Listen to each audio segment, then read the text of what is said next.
What's going on, guys? Welcome back to a brand new video. So we have the season 1 update right around the corner. The trailer actually drops in just 2 days on January 6th. This is going to be showcasing the brand new map, the Fantastic Four characters, what we're going to see and what they're going to look like in game. Now, one thing that people are not really talking about are the major nerfs and buffs that are also going to come in with this update. Now, surprisingly, there are some really big ones. There are some popular characters that are even used at the top level. For example, Hela, Hawkeye. These are characters that are actually going to see some massive nerfs when the season 1 update drops. So let's jump into the update that's going to happen for the tanks. So if you'll notice, there's the team ability boost that we have, but on the left side of it, there are seasonal boosts. Now, the problem is many players assume that the seasonal boost is grouped up with the team up abilities. For example, when you take a look at Bruce Banner, it'll say plus 150 max health. And then when you look at the right side, it'll show the team up ability. So you have Gamma Charge with Doctor Strange and Iron Man, or you have Fastball Special with Wolverine. Now, the thing about this is they're not actually grouped together. Seasonal boosts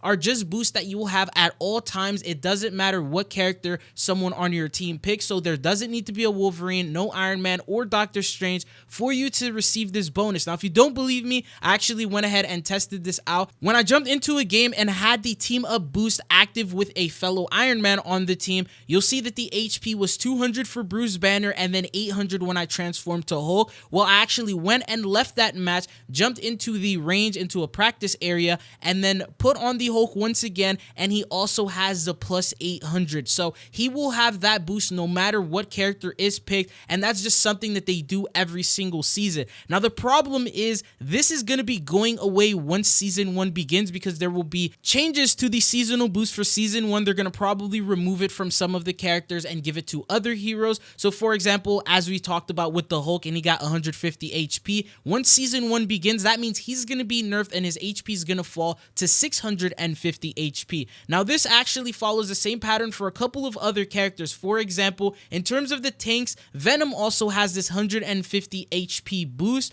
Groot has the 150 HP boost, and then Thor has 100 max health HP boost. So these characters are all going to see a nerf in terms of their health. Now, there's other characters like Doctor Strange, Captain America that don't get any of these types of benefits, so you don't have to worry about them losing or getting nerfed. Now, when you go on to the DPS or the duelist, some of the major impactful changes come in for very popular characters. For example, Hawkeye. So he's the one who gets a plus 20% damage boost. So every single hit that he does has an extra 20% damage increase to it. So that means the headshots that he hits, the damage to the body every time he charges up. So that's going to see some major nerfs. Now, the good news about Hawkeye is if you hit your headshots, it's not really going to make a major difference at all. I believe he'll still do over 300 damage, even without the 20% damage boost. Now, there's other characters that are going to suffer. For example, we have Hela. She's going to end up seeing that nerf as well, because alongside him, she also gets that 20% damage boost as well,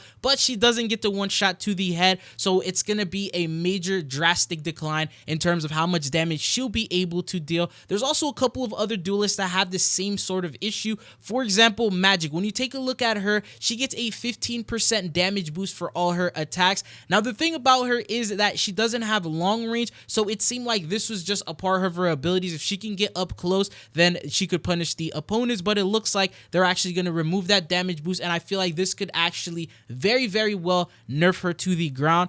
But other than that, there's the other characters that we have alongside this. For example, Iron Fist, he also gets 15% damage boost, and he's one of the popular characters as well that many people know and use. Now, this, you could go through every single character, see the different buffs that they have, and actually remove those, and you'll understand what type of nerfs we're going to see in the game. Now, alongside this update, there's also a scheduled screenshot showcasing some upcoming things for Marvel Rivals. For example, the trailer, January 6th at 7 p.m. That's a different standard time zone. The season 1 trailer drops.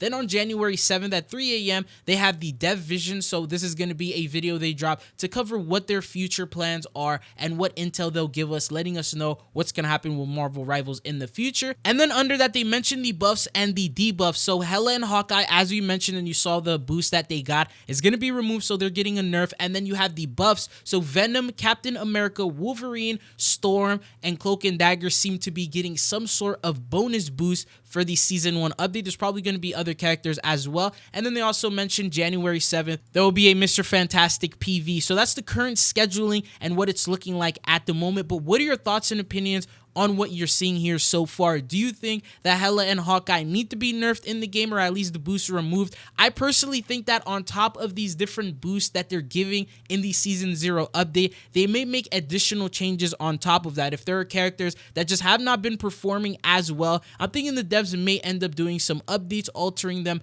buffing them, adjusting them accordingly. There's been new metas that have been popping up. For example, Hulk and Iron Man, that's been something that I've seen running the ranked lobbies, so that could potentially get an adjustment or a buff or nerf depending on what they do to it. Now, we mainly focus on the nerfs because that was the easiest thing to predict. As for the buffs, there are characters that don't currently have any of these additional boosts, so they're the ones that you should mainly look at and focus on because they're probably going to show some love to them in the Season 1 update. Just for example, Psylocke, she's already a pretty popular character, so with the fact that she may end up getting a potential boost just because she doesn't currently have one, and they're going to keep trying to rotate this now. And for those of you guys wondering why would they do things like this, it's basically to control the meta. There's 33 different playable characters with 4 more being introduced in Season 1. There's a lot of variety to choose from, and they want you to pick these different characters. So what they'll do is every season buff some particular characters to make them a part of the meta, make people want to use them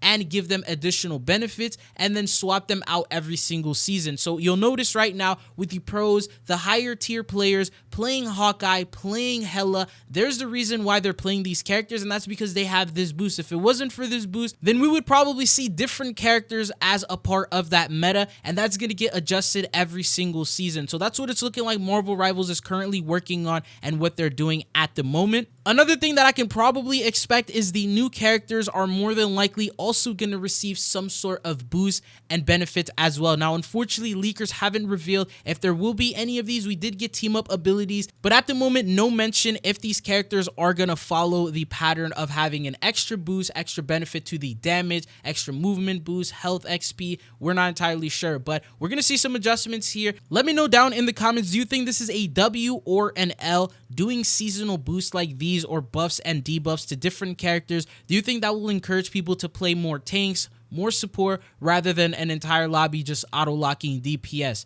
Could that be a good thing? I have no idea. We're going to have to wait and figure that out. But at the moment, once we get more confirmations on exactly what changes are going to be made to which heroes and characters, I'll keep you guys up to date on that. But at the moment, this is what to expect. The brand new update will go live on January 10th, so you could still enjoy the current buffs that we have in boost until that date. And then that's when we're going to have that new download that will go live and then showcase the content that's going to be coming in. But that's all that I got for you guys in this video. Thank you guys for tuning in, and hopefully I'll be seeing you guys back on the channel again. Peace.